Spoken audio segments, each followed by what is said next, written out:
Trailer நல்லா இருந்தது. But எக்ஸ்பெக்டேஷனோட போனா டிசப்பாயிண்டா இருக்கும். அதனால நான் எதுவும் எக்ஸ்பெக்ட் பண்ணல. தெரியல லோகேஷ் சார் வந்து என்ன ட்விஸ்ட் கொண்டு வராருன்னு தெரியல, எப்படி கனெக்ட் பண்றாருன்னு நமக்கு தெரியல. பார்ப்போம். கொஞ்சம் எக்ஸ்பெக்டடா தான் இருக்கு. பட் ஏரேட்டடா இருக்கிறதுனால ஃபேமிலியா போக முடியாது பையனோட. அது ஒரு வருத்தம் தான். அவர் நிறைய சூப்பர் ஸ்டார் நிறைய டான்ஸ்ல ஆடி இருக்காங்க. நல்லா இருக்கு. அந்த படம் பார்க்கணும் இனிமேல் தான்.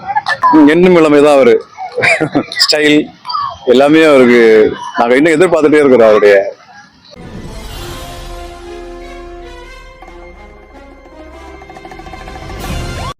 பார்த்தேன். எப்படி இருந்துன்னு சொல்லுச்சுன்னா எனக்கு புரியல. அது ஏதோ வித்தியாசமான இருந்துச்சு. லியோ ட்ரெயிலர் கூட என் ஃப்ரெண்டு சொன்னா நல்லா இருந்துச்சுடா, ஆனால் இது அவ்வளோ ஹைப்பாக இல்லைன்னா அதுவும் இப்படிதான் இருந்துச்சு. ஹைப் மாதிரி எனக்கு தோணலை. ஆனால் மேக்சிமம் வந்து லோகேஷ் கனகராஜ் சார் வந்து நல்லா போட்டிருப்பாரு. அந்த நம்பிக்கை எனக்கு இருக்கு, படம் ஹிட்டாக ஒன்று. தலைவர் ரஜினிகாந்த் சார் வந்து 1000 கோர்ஸ் அடிக்க வாய்ப்புகள் இருக்கு சொல்லுவேன். ஏன்னா அவர் தான் எல்லாத்தையும் பீட் பண்ணியிருக்காரு, இதுலேயும் பீட் பண்ண வாய்ப்புகள் இருக்கு. தெரியல லோகேஷ் சார் வந்து என்ன ட்விஸ்ட் கொண்டு வராருன்னு தெரியல, எப்படி கனெக்ட் பண்றாருன்னு நமக்கு தெரியல. பார்ப்போம்.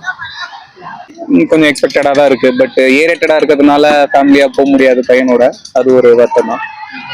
ரஜினி எப்படி இருக்காரு? மாசா இருக்கிறார். பார்த்தோம். இல்ல ரொம்ப எக்ஸைட்மெண்டா இருக்கு அந்த படம் பார்க்கணும்ட்டு. நல்லா இருக்கு.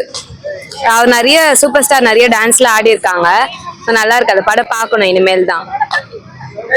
பார்த்தேன், நல்லா இருக்கு. எப்பவுமே அவர் எங்களுடைய சின்ன வயசுல இருந்தே அவருடைய ஃபேன். நான் ரொம்ப ரசிச்சு பார்க்கக்கூடிய ஒரு மனிதர். ஏன்னா நம்ம துக்கத்துல இருந்தா கூட போய் அவருடைய இதை மூவி பார்த்தா சிரிச்சு வர மாதிரி தான் இருக்கும். ஹாப்பியான மூமெண்டா தான் இருக்கும். ஸோ ஒரு அன்றும் இன்றும் எங்களுடைய மறக்க முடியாத ஒரு நபர்.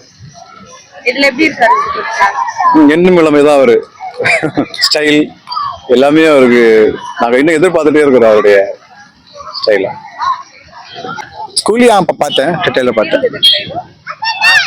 ட்ரெய்லர் நல்லா இருந்தது.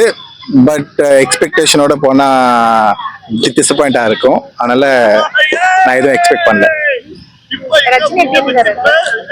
ரஜினியோட 2-3 ஷாட் தான் வந்தது. ஸோ நம்ம அதுல இன்னும் ஜட்ஜ் பண்ண முடியாது.